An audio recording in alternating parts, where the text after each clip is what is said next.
ভারতের বর্তমান প্রধানমন্ত্রীর নাম কি? ডোনাল্ড ট্রাম্প নাকি নরেন্দ্র মোদী? কেন এমনটা বলছি না, গত বৃহস্পতিবার অর্থাৎ 5ই মার্চ মার্কিন অর্থ সচিব একটি বিবৃতি জারি করে জানাচ্ছেন যে মার্কিন প্রশাসন অর্থাৎ ডোনাল্ড ট্রাম্পের প্রশাসন ভারতকে 30 দিনের জন্য রাশিয়ার কাছ থেকে তেল কেনার ছাড়পত্র দিচ্ছে। আর এখান থেকেই তো প্রশ্ন উঠবে, বর্তমান ভারত সরকার কে চালাচ্ছে? বিশ্বগুরু হিসাবে প্রতিপন্ন করা নরেন্দ্র মোদী কি এ বিষয়ে কিছু আলোকপাত করবে? আমরা সবাই জানি যে ভারত একটি সার্বভৌম দেশ, কারণ সংবিধানের প্রস্তাবনাতেই স্পষ্ট লেখা রয়েছে যে ভারত সার্বভৌম বা সোভরেন কান্ট্রি।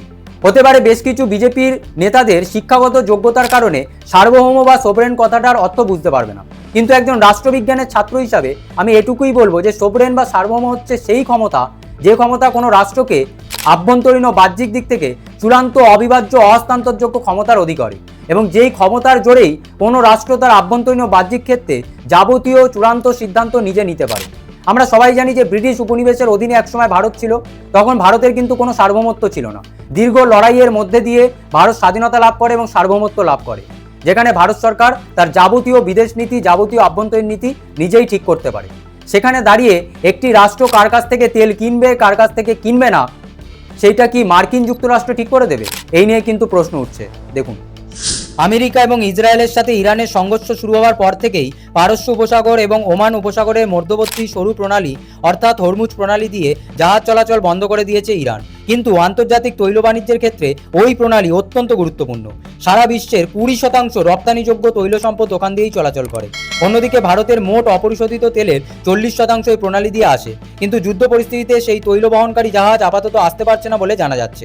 মধ্যপ্রাচ্যের সংঘাতের কারণে তেলের সরবরাহে যে সংকট তৈরি হয়েছে তা সামাল দিতে ভারতীয় তেল শোধনাগারগুলো দ্রুত ডেলিভারির জন্য রাশিয়ার কাছ থেকে লক্ষ লক্ষ ব্যারেল অপরিশোধিত তেল কিনছে, এমনটাই জানিয়েছে সংবাদ সংস্থা রয়টার্স। প্রসঙ্গত এর আগেও তৈল আমদানিকে কেন্দ্র করে জটিলতা সৃষ্টি হয়েছে। ভারত রাশিয়ার কাছ থেকে তেল কিনে ইউক্রেন যুদ্ধে রাশিয়াকে অর্থ পাওয়ার ক্ষেত্রে সুযোগ করে দিয়েছে, এই অভিযোগ তুলে মার্কিন রাষ্ট্রপতি ডোনাল্ড ট্রাম্প ভারতের ওপর ট্যারিফ চাপিয়ে দিয়েছিল। পরে অবশ্য আমেরিকার রাষ্ট্রপতি জানান ভারত রাশিয়া থেকে তেল আমদানি বন্ধ করে দেওয়ায় তারা আবার ট্যারিফ তুলে নিচ্ছে, যদিও এ বিষয়ে স্পষ্ট কিছু জানায়নি আমাদের বিদেশ মন্ত্রক। গত বৃহস্পতিবার মার্কিন ট্রেজারি বিভাগ 30 দিনের একটি বিশেষ ছাড় দিয়েছে, যার ফলে বর্তমানে সমুদ্র আটকে থাকা রাশিয়ান তেল ভারত কিনতে পারবে। বিশ্ববাজারে যাতে তেলের সরবরাহ স্বাভাবিকভাবে চলতে থাকে সেই উদ্দেশ্যে মার্কিন ট্রেজারি বিভাগ 30 দিনের জন্য একটি অস্থায়ী ছাড় দিচ্ছে, যাতে ভারতীয় তেল শোধনাগারগুলো রাশিয়ায় তেল কিনতে পারে। এই কথা বলেছেন মার্কিন ট্রেজারি সচিব স্কট বেসেন্ট। আর এখান থেকেই তো প্রশ্ন উঠছে, একটি সার্বভৌম দেশ কি করবে কি করবে না সে বিষয়ে কি মার্কিন যুক্তরাষ্ট্র ঠিক করে দেবে? কারণ এখানে অ্যালাও বা অনুমোদন শব্দটি ব্যবহার করা হয়েছে। মার্কিন যুক্তরাষ্ট্র অনুমোদন না দিলে ভারত কি রাশিয়া থেকে তেল কিনতে পারবে না? এমনটা তো হতে পারে না। ইতিমধ্যেই কিন্তু এই নিয়ে বিরোধীরাও সমালোচনা করতে শুরু করে দিয়েছে। কেন সমালোচনা উঠবে না? এর আগেও মার্কিন রাষ্ট্রপতি দাবি করেছিলেন যে ইন্ডিয়া পাকিস্তানের মধ্যে যে সংঘর্ষ তৈরি হয়েছিল সেই সংঘর্ষ বিরোধী করেছেন তিনি। কিন্তু বারবার এরকম উদ্ভট দাবি করবে কেন কোনো বিদেশি সরকার? আমাদের বিদেশ মন্ত্রক কেনই বা কঠোর অবস্থান নিচ্ছে না মার্কিন যুক্তরাষ্ট্রের বিষয়ে? আপনি যদি একজন সুস্থ মস্তিষ্ক সম্পন্ন ব্যক্তি হন তাহলে তো আপনি বারবারই এই প্রশ্ন তুলবেন। আর এটাও আমাদের মাথায় রাখতে হবে যে প্রধানমন্ত্রী নরেন্দ্র মোদী কেবলমাত্র বিজেপির নেতা নন, তিনি কিন্তু 140 কোটি ভারতবাসীর প্রতিনিধিত্ব করেন। তার দলের বিভিন্ন নেতা এবং কর্মীরা যেভাবে তাকে বিশ্বগুরু প্রতিপন্ন করার চেষ্টা করে, সেখানে দাঁড়িয়ে এই ধরনের ঘটনা বারবার ঘটছে কেন, এই নিয়ে কিন্তু প্রশ্ন উঠবে। আমরা সবাই চাই যে প্রধানমন্ত্রী নরেন্দ্র মোদী বিশ্বগুরু হয়ে উঠুক, কারণ এতে তো দেশেরই লাভ হবে।